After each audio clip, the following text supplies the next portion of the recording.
Lift room ಹೆಂಗಿರುತ್ತಪ್ಪ ಅಂದರೆ ಹಿಂಗಿರುತ್ತೆ. ಇದನ್ನು hoist motor ಅಂತ ಕರೀತಾರೆ.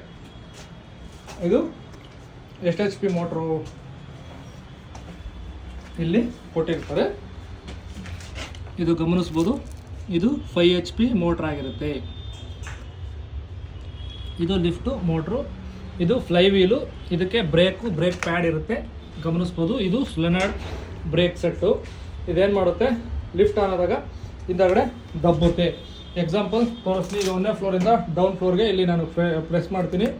ಪ್ರೆಸ್ ಮಾಡಿದಾಗ ನೋಡಿ ಹೆಂಗೆ ಆಪ್ರೇಟ್ ಆಗುತ್ತೆ. ಗ್ರೌಂಡ್ ಹತ್ರ ಹೋದ ತಕ್ಷಣ ಇದು ಹೆಂಗೆ ನೋಡಿ, ಇವಾಗ ಫ್ಲೈ ವೀಲ್ ರೊಟೇಟ್ ಆಗ್ತಿದೆ. ಗ್ರೌಂಡ್ ಫ್ಲೋರ್ಗೆ ಹೋದ ತಕ್ಷಣ ಇದೇನಾಗುತ್ತೆ, ಪಟ್ ಅಂತ ಬ್ರೇಕು ಅಪ್ಲೈ ಆಗುತ್ತೆ. ಯಾಕಂದರೆ ಸ್ಪ್ರಿಂಗ್ ಟೆನ್ಷನ್ ಇದೆ ನೋಡಿ ಹೆಂಗೆ ನಿಂತ್ಕೊಂತು. ಈಗ ನಾನು ಫಸ್ಟ್ ಫ್ಲೋರ್ಗೆ ಓದ್ತೀನಿ. ಫಸ್ಟ್ ಫ್ಲೋರ್ಗೆ ಓದಿದ್ರೆ ಇನ್ಪುಟ್ ತಗೊಳುತ್ತೆ. ಇನ್ಪುಟ್ ತೊಗೊಂಡು ನೋಡಿ ಹೆಂಗೆ ವರ್ಕ್ ಆಗ್ತಿದೆ. ಇವಾಗ ಇದು ಲಿಫ್ಟ್ ಹೆಂಗೆ ವರ್ಕ್ ಆಗುತ್ತೆ ಅಂದರೆ, ಈಗ ಅಲ್ಲಿ ಕೆಳಗಡೆ ಗಮನಿಸ್ಬೋದು, ಅಲ್ಲಿ ಬರ್ತಾ ಇದೆ ನೋಡಿ. ಈ ರೋಪು ಇಲ್ಲಿ ಸುತ್ಕೊತಾ ಇದೆ, ಹಾಗಾಗಿ ಅಲ್ಲಿಂದ ಸುತ್ಕೊಂಡು ಇಲ್ಲಿಗೆ ರೋಪು ನೋಡಿ ಇಲ್ಲಿ ಸುತ್ಕೊಂಬತ್ತಲ್ಲ ಡ್ರಮ್ಮು. ಇದರಲ್ಲಿ ಕ್ಲಾಕ್ ವೈಸು ಆ್ಯಂಟಿ ಕ್ಲಾಕ್ ವೈಸು ಗ್ರೂಸ್ ಇರುತ್ತೆ. ಅದರಲ್ಲಿ ವೈರೋಪು ಹಿಂಗೆ ಕೂತ್ಕೊಳ್ಳುತ್ತೆ ನೋಡಿ ಎಷ್ಟು ಸ್ಮೂತಾಗೆ ಲಿಫ್ಟು. ಇದು ಲಿಫ್ಟು ಮೆಕ್ಯಾನಿಸಮ್. ಈಗ ಲಿಫ್ಟ್ ಹೆಂಗೆ ಮ್ಯಾನುಫ್ಯಾಕ್ಚರ್ ಮಾಡ್ತಾರೆ ಅಂದರೆ ನೋಡಿ ಈ ಥರ. ಇದನ್ನು ಮೇಲ್ಗಡೆ ಇದನ್ನು ಲಿಫ್ಟ್ ರೂಮ್ ಅಂತ ಕರೀತಾರೆ. ಲಿಫ್ಟ್ ರೂಮಲ್ಲಿ ಕಂಟ್ರೋಲ್ ಪ್ಯಾನಲ್ ಇರುತ್ತೆ. ಕಂಟ್ರೋಲ್ ಪ್ಯಾನಲಲ್ಲಿ ಮದರ್ ಬೋರ್ಡ್ ಇರುತ್ತೆ, ಅಪ್ ಕಾಂಟ್ಯಾಕ್ಟ್ರು, ಡೌನ್ ಕಾಂಟ್ಯಾಕ್ಟ್ರು, ಮತ್ತು ಓವರ್ಲೋಡ್ ರಿಲೇ ಇರುತ್ತೆ. ಮತ್ತು ಇದು ಬಂದ್ಬಿಟ್ಟು ಸಿಂಗಲ್ ಫೇಸ್ ಪ್ರಿವೆಂಟ್ರು.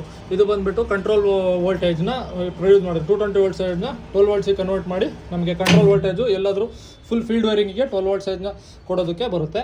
ಇದು ಬಂದ್ಬಿಟ್ಟು MCB, ಶಂಟ್ MCB ಅಂತ ಕರೀತಾರೆ ಇದಕ್ಕೆ. ಇವೆಲ್ಲ ಟರ್ಮಿನಲ್ ಬ್ಲಾಕ್ಸು. ಇದು ಬಂದ್ಬಿಟ್ಟು ಬ್ರೇಕ್ ಕಾಯಿಲು, ಬ್ರೇಕ್ದು SSR ಅಂದರೆ ಸಾಲಿಡ್ ಸ್ಟೇಟ್ ರೆಕ್ಟಿಫೈರ್ ಅಂತೇಳಿ. ಇದು ಫ್ಯೂಸ್ ಬೋರ್ಡು. ಇದು ಬಂದ್ಬಿಟ್ಟು ರಿಲೇ ಬೋರ್ಡು. ಇದರಲ್ಲಿ ರಿಲೇ ಅಪ್ಪು ಡೌನ್ ಆಗೋಕ್ಕೆ, ರಿಲೇ ಡೋರ್ ಎಲ್ಲ ಕ್ಲೋಸ್ ಆಗಿದೆಯಾ ಇಲ್ವೋ ಅಂತ ಚೆಕ್ ಮಾಡೋದಕ್ಕೋಸ್ಕರ ಇದು ಯೂಸ್ ಮಾಡ್ತಾರೆ. ಇದು ಮದರ್ ಬೋರ್ಡು. ನೋಡಿ ನಾನೀಗ ಗ್ರೌಂಡ್ ಫ್ಲೋರಲ್ಲಿದೆ. 1ನೇ ಫ್ಲೋರ್ನ ನಾನು ಒತ್ತುತ್ತೀನಿ. 1ನೇ ಫ್ಲೋರ್ ಒತ್ತಿದಾಗ C1 ಲೈಟ್ ಬ್ಲಿಂಕ್ ಆಗುತ್ತೆ ನೋಡಿ. ಪ್ರೋಗ್ರಾಮಿಗೆ ತೊಗೊಂಡು ಇವಾಗ ಲಿಫ್ಟು ಮೇಲೆ ಬಂದು ಈ ಥರ ಇಲ್ಲಿ ಡ್ರಮ್ಮು ಇನ್ಪುಟ್ ಸಿಗುತ್ತೆ. ಅಲ್ಲಿ ಸೆನ್ಸಾರ್ ಇರುತ್ತೆ. ಇವಾಗ ಬಂದು ಸ್ಟಾಪ್ ಆಗಬೇಕು ಅಂದರೆ ನೋಡಿ C0 ಬ್ಲಿಂಕ್ ಆಗ್ತಾ ಇದೆ.